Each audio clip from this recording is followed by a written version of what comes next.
भारतीय सेना के नए सेनाध्यक्ष उपेंद्र द्विवेदी होंगे। उपेंद्र द्विवेदी का संबंध सरगुजा से रहा है। वो कब और क्यों सरगुजा में रहे और क्या उनकी कहानियां हैं, उनके साथ पढ़ने वाले जो बैचमेट हैं, हमारे साथ हैं अजय इंगोली जी। सर, आपका बहुत बहुत स्वागत है।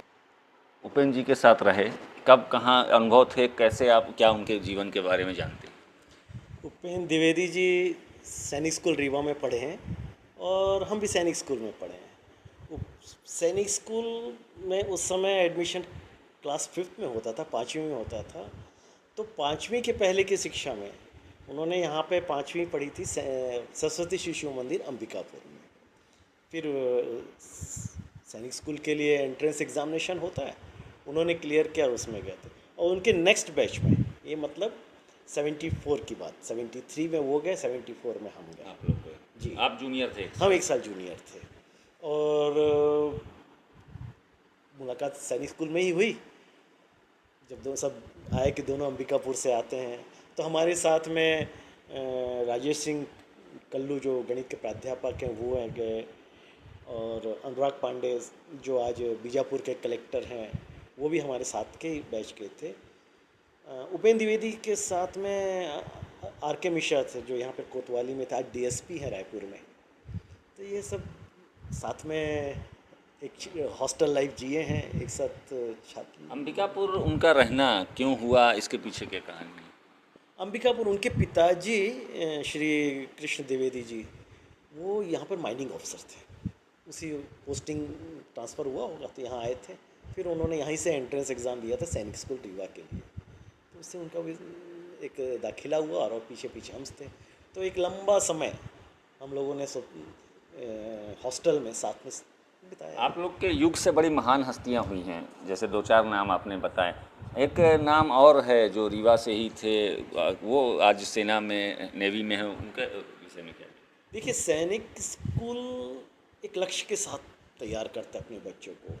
हम लोग बचपन से पूरी स्कूलिंग इस लक्ष्य से की है कि हम सब ने एनडीए जाना है। तो राष्ट्र में सेना के लिए सब लोग एक जोर शोर से लगे रहते थे और बड़े सौभाग्यशाली होते थे जिनका एनडीए में होता था, मतलब एक पहचान बनती थी। तो 1962 से सैनिक स्कूल रीवा स्थापित है और आज तक निरंतर एक अच्छे रिजल्ट एनडीए के लिए देता है। और जो एनडीए में जाते हैं वो फौज में एक अच्छी पोस्ट पे जाते हैं। बट पहली बार, मतलब करीब करीब 60-62 साल के अपना सैनिक स्कूल का अपना एक कैरियर है, उसमें पहली बार ये हुआ कि सर्वोच्च पद में, इंडियन आर्मी के सर्वोच्च पद में lieutenant general Upendra Dwivedi sir पहुंच पाए हैं। और ये भी एक सुखद संयोग है कि एडमिरल एडमिरल दिनेश त्रिपाठी जी भी साथ के हैं, एक बैचमेट के हैं, दोनों एक ही बैच के हैं।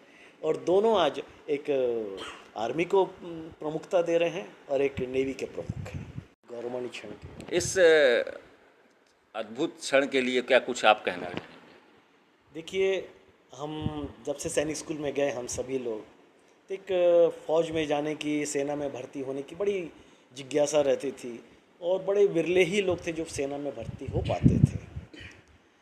मैंने ये देखा है कि पूरा सरगुजा संभाग, जो पूरा अपना यूनाइटेड सरगुजा है, यहाँ पर वैसे देखूँ तो पूरे छत्तीसगढ़ को ही बोल सकता हूँ, सेना में हमारे यहाँ से बहुत कम लोग भर्ती होते हैं। और मुझे लगता है कि इसके पीछे एक थोड़ी जागरूकता की भी कमी है और एक थोड़ा सा सेना के प्रति वातावरण बना नहीं है युवाओं के बीच में। तो इतने वर्षों की एक जिज्ञासा रहती थी कि ये संख्या बढ़े और लोग सैनिक स्कूल के प्रति आकर्षित हों। ये तो सुखद संयोग है कि अब सैनिक स्कूल अंबिकापुर भी आ गया है। लेकिन मुझे लगता है कि इसको और गति मिलेगी जब सरगुजा के लोग देखेंगे कि अंबिकापुर का एक लड़का जो सरस्वती शिशु मंदिर में, वही जैसे हजारों बच्चे यहाँ पर पढ़ रहे हैं, उन सबको एक प्रेरणा मिलेगी कि जब एक सरस्वती शिशु मंदिर से पढ़कर बच्चा सेना के सर्वोच्च स्थान प्राप्त कर सकता है, तो हमारे सरगुजा के सारे युवा पक्का है कि प्रेरित भी होंगे, प्रोत्साहित भी होंगे।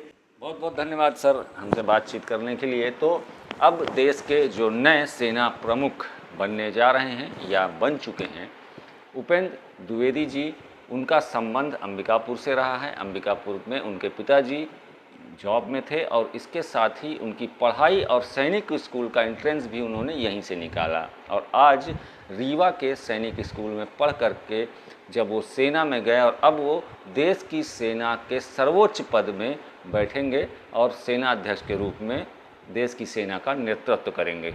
देश दीपक गुप्ता, ईटीवी भारत, सरगुजा।